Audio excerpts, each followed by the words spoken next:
आप सभी का 11th ओल्ड एनसीईआरटी लेक्चर 2 में स्वागत है।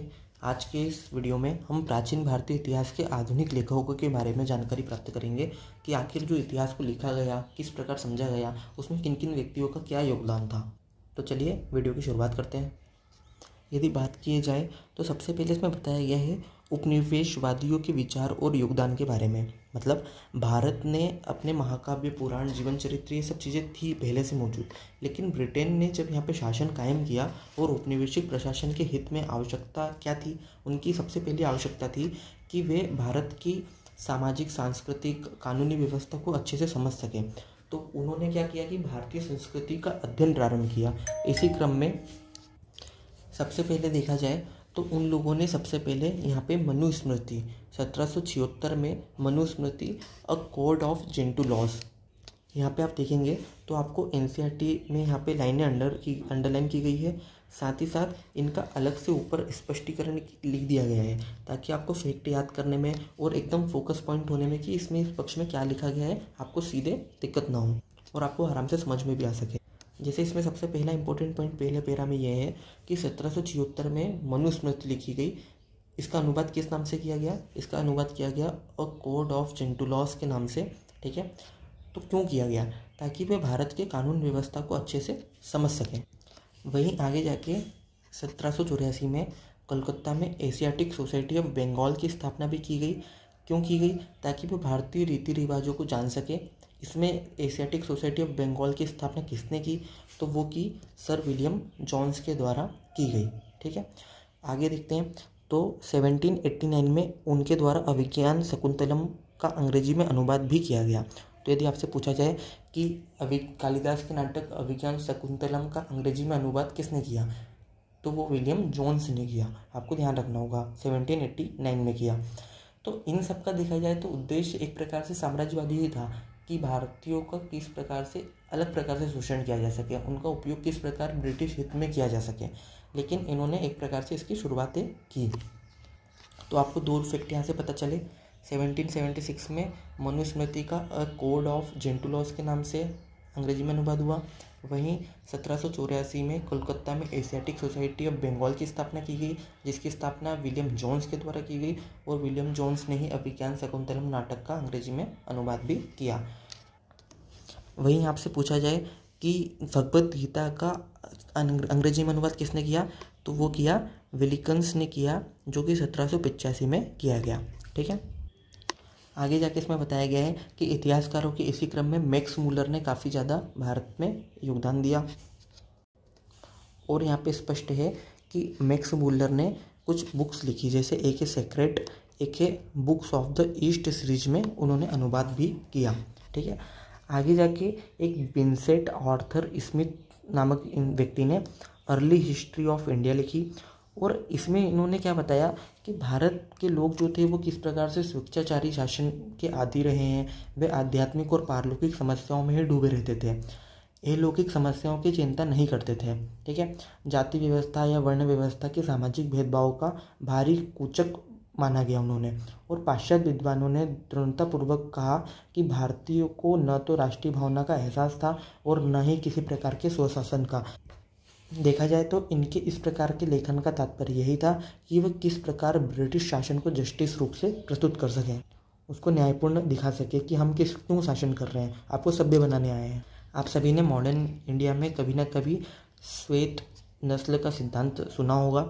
तो वो यही है कि वो भारत में शासन इसीलिए करते थे क्योंकि भारत को सभ्य देश बनाना चाहते थे। वे बताते थे कि भारत एक प्रकार से स्वेच्छाचारी था, यहाँ पे राष्ट्रीय भावना का कोई महत्व नहीं है। ठीक है, तो आपको दो चीज़ पता चली, एक है मैक्स मूलर का sacred book of the east series और दूसरा है विंसेंट आर्थर स्मिथ की बुक है अर्ली हिस्ट्री ऑफ इंडिया। ठीक है, उन्होंने भारतीय इतिहासकारों का सरोकार शासन के मात्र स्वरूप तानाशाही से ही किया और इतिहास के प्रति स्मिथ की दृष्टि जो थी एक प्रकार से साम्राज्यवादी थी, क्योंकि वो ब्रिटिश हित को बढ़ावा देना चाहता था। अब इसमें आगे बताया गया है कि ऐसा नहीं है कि भारतीय इतिहास के अध्ययन या लेखन में सिर्फ विदेशियों का ही योगदान है, बल्कि राष्ट्रवादियों की दृष्टि और उनका योगदान भी महत्वपूर्ण देखने को मिलता है। जैसे अब क्या हुआ कि इस प्रकार के साम्राज्यवादी लेखक जो थे ब्रिटिश, उनके दबाव में आकर भारतीय लोगों ने क्या प्रतिक्रिया व्यक्त की। वे भारत को तर्कपूर्ण बनाना चाहते थे, वो भारत को तर्कपूर्ण बनाने में लग गए, या भारतीय इतिहास का गुणगान करने लगे, पुनर्जागरण का गुणगान करने लगे। और उन्होंने बताया कि भारत एक प्रकार से राष्ट्रवादी देश था, यहाँ पर हर प्रकार से एक प्रकार से सभ्यता का क्रम विकसित हुआ है। तो उन्होंने भारतीय के इतिहास के वजूद की रक्षा करने के लिए उस प्रकार से अपने दृष्टिकोण को विकसित किया। इसी क्रम में सबसे पहले थे राजेंद्र लाल मित्र, और इन्होंने इनका जो लेखन है वो है इंडो एरियंस। ठीक है, तो इंडो एरियंस में इन्होंने बताया कि भारतीय लोग भी गोमांस खाते थे। देखा जाए तो आज के समय में ये एक बड़ा ही सेंसिटिव मामला है, लेकिन उन्होंने उस समय ये बताया था। दूसरा इन्होंने बताया था कि वर्ण व्यवस्था के साथ ही यूरोप के श्रम विभाजन से उसकी तुलना कर दी इन्होंने। तो किस प्रकार ये आधुनिक चीज़ों से भारत को जोड़ रहे हैं, तो वो महत्वपूर्ण है यहाँ पे। तो आपको उनका रचना याद रखना है, राजेंद्र लाल मित्र, इंडो एरियंस। हर साल क्योंकि एग्जाम में कहीं ना कहीं बुक्स, रचना, इन सब से क्वेश्चन पूछे जाते हैं, कभी कभी उनकी डिटेल पूछ ली जाती है, तो आपको ये नाम ध्यान रखने हैं। इसी प्रकार आगे और लोगों ने, जैसे महाराष्ट्र के रामकृष्ण गोपाल भंडारकर के द्वारा, विश्वनाथ काशीनाथ के द्वारा भी इस प्रकार के प्रयास किए गए। आगे जाके यदि देखा जाए तो एक थे पांडुरंग वामन काणे, इनके द्वारा हिस्ट्री ऑफ धर्मशास्त्र में हिस्ट्री ऑफ धर्मशास्त्र लिखी गई। और हिस्ट्री ऑफ धर्मशास्त्र में इन्होंने सामाजिक नियमों, आचारों, विश्वकोश के सहारे हम प्राचीन भारत में सामाजिक प्रक्रियाओं का अध्ययन किस प्रकार करते थे, तो वो सब चीज़ों का इन्होंने अध्ययन यहाँ पर करके बताया। आगे इसमें आरसी मजूमदार की चर्चा की गई है।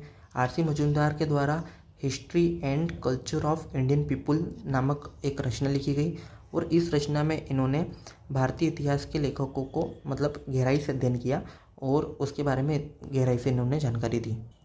इसमें इन्होंने ब्राह्मणवाद का अध्ययन किया और उसकी आलोचना भी की, और अनेक खंडों में हिस्ट्री को विभक्त करके उसको त्रुटिहीन बनाने के काफ़ी प्रयास भी किए।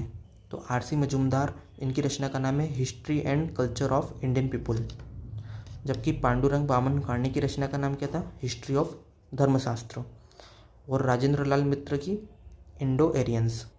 इसी क्रम में एक व्यक्ति हुए नीलकंठ शास्त्री।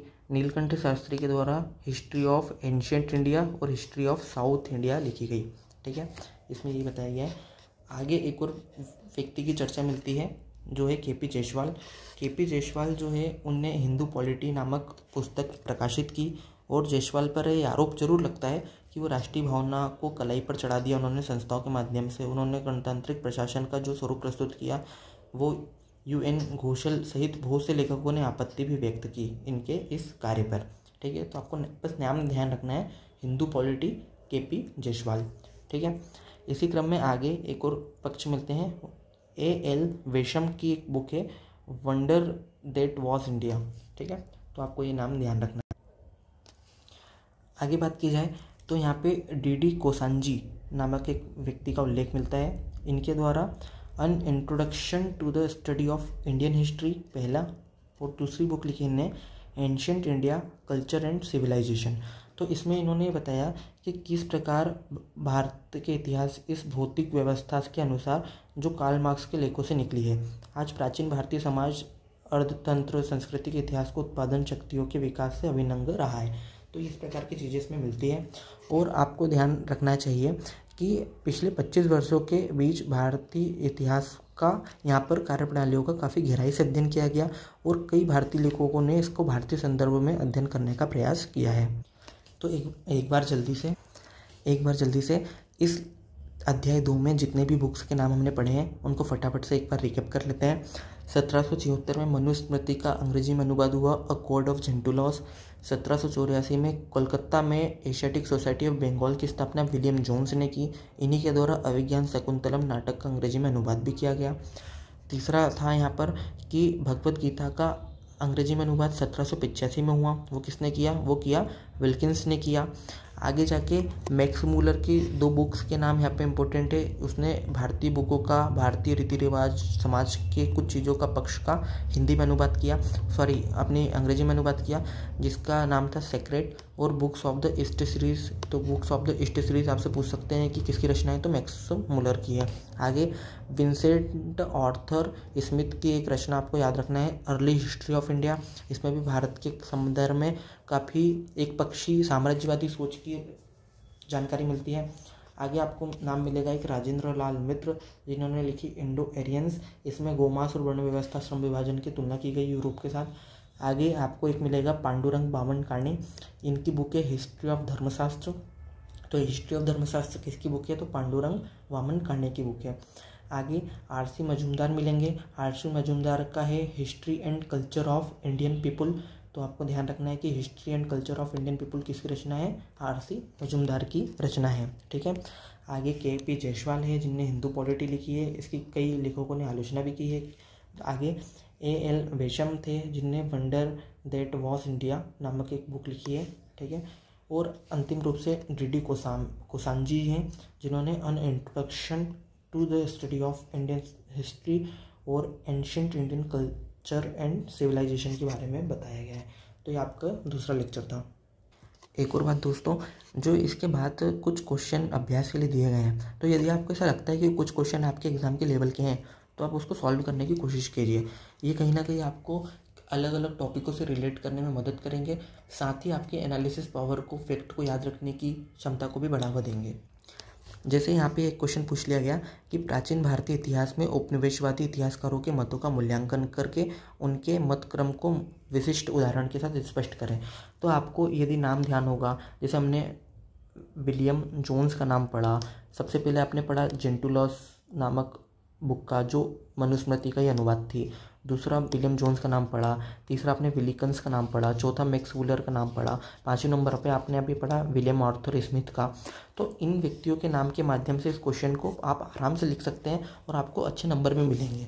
साथ ही साथ आपको ये भी बताया गया था कि इनकी सोच क्या थी, क्या वो साम्राज्यवादी थी। तो आप बिल्कुल इसमें हामी भरेंगे और देखेंगे कि इस प्रकार की सोच के माध्यम से इन लोगों ने भारत में अलग अलग सांस्कृतिक पक्ष को समझने का प्रयास किया, रीति रिवाजों को समझने का प्रयास किया, ताकि इनका उद्देश्य जो था वो भारतीयों का शोषण करना और ब्रिटिश हित को बढ़ावा देना था।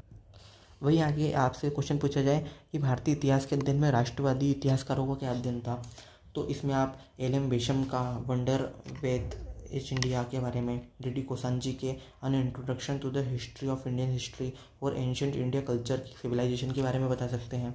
ठीक है। के.पी. जायसवाल की हिंदू पॉलिटी के बारे में बता सकते हैं। और आप किन के बारे में बता सकते हैं? राजेंद्र लाल मित्र के इंडो एरियंस के बारे में, और पांडुरंग बामन काणे के हिस्ट्री ऑफ धर्मशास्त्र के बारे में, आर.सी. मजूमदार के history culture of the Indian people के बारे में भी यहाँ पर बता सकते हैं। इस प्रकार आप लिखेंगे तो आपको फैक्ट भी याद रखने नहीं पड़ेंगे, साथ ही साथ आपकी प्रैक्टिस भी अच्छी हो जाएगी और आप मेंस में अच्छा परफॉर्मेंस भी दे सकेंगे।